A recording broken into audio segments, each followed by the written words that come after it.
جو لوگ فطری طور پہ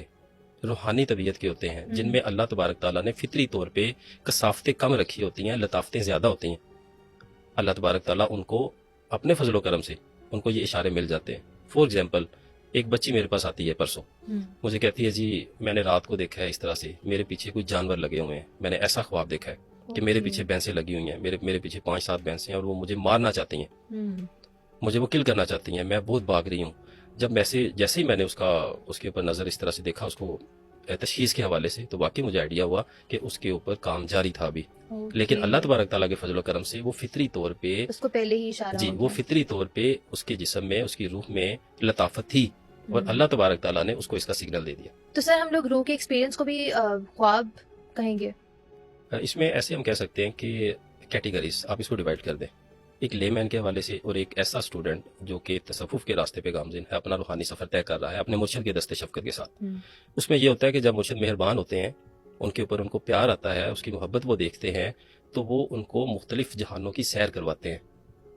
بعض اوقات وہ میڈیٹیشن کے دوران مراقبے کی صورت میں ہو جاتا ہے، اور بعض اوقات خواب کی صورت میں ہو جاتا ہے. ٹھیک ہے. ایک دفعہ میں ہی بہت سارے جہانوں کی سیر بھی کر سکتے ہیں، لیکن بعض اوقات ایسے ہوتا ہے کہ آفٹر سم ٹائم گیپ دے کے، آج یہاں تک، کل اس سے آگے، کل اس سے آگے، کل اس سے آگے. اسی طرح سے اس سفر کو جو ایک روحانی اسٹوڈنٹ ہے، ایک جو اسپرچول ایک فٹ پرنٹ پہ چل رہا ہے اپنے مرشد کے، وہ ساری یہ چیزیں سچ میں فیل کرتا ہے، اور اس کے ساتھ ایسا ہوتا ہے، اور یہ پاسبل ہے. اور جو حصوں میں خواب آتے ہیں کہ اگر سپوز ایک انسان سو رہے ہے اور اس کی آنکھ کھلتی ہے، ٹھیک ہے، اور پھر اگر وہ دوبارہ سونے کی کوشش کرے اور اس کو نیند آ جائے، تو وہیں سے خواب کنٹینیو ہونا، تو اس کا کیا مطلب اس طرح کے خواب یہ بھی بڑا اچھا آپ کا کوشچن ہے. میں یہ ضرور بتانا چاہوں گا آپ کے پروگرام کے توسط سے، جو ہمارے ناظرین دیکھ رہے ہیں، جو اس طرح کے خواب آتے ہیں وہ عموماً خواب نہیں، ہم انہیں مشاہدہ بولتے ہیں. اب یہ جو مشاہدہ ہوتا ہے، اس کا مطلب یہ ہوتا ہے کہ آپ کے جو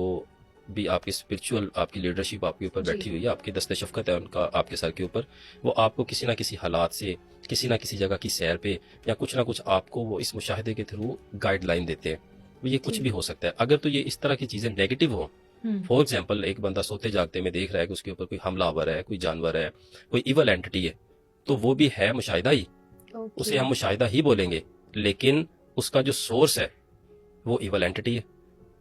اگر وہ اچھا خواب ہے، ایک شخص اپنے مشاہدے میں اس طرح سے سوتے جاگتے میں اس کو خواب آتا ہے، پھر ٹوٹ جاتا ہے، پھر وہ دوبارہ سوتا ہے، پھر اسے شروع ہو جاتا ہے، اور اس کا سفر کیا ہوتا ہے کہ وہ مکہ مدینہ شریف کی حاضری کر رہا ہے، کہ وہ خانہ کعبہ کا طواف کر رہا ہے. اکثر ہوتا ہے، اکثر گھر کی خواتین ہمارے پاس آتی ہیں، بڑی خوش ہوتی ہیں، ماشاءاللہ جی دیکھیں آج میں صبح 3 دفعہ اٹھی ہوں. جب بھی میں سوتی تھی دوبارہ ایسے شروع ہو جاتا تھا کہ میں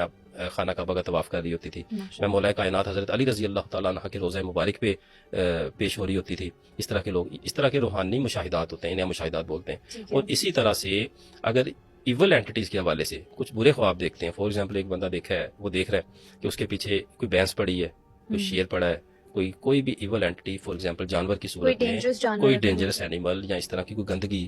کہ جو اس کو فالو کر رہی ہے، تو وہ ڈیفینیٹلی ہے مشاہدہ ہی، لیکن اس کا جو سورس ہے وہ ایک نیگیٹو انرجی ہے اور نیگیٹیوٹی ہے.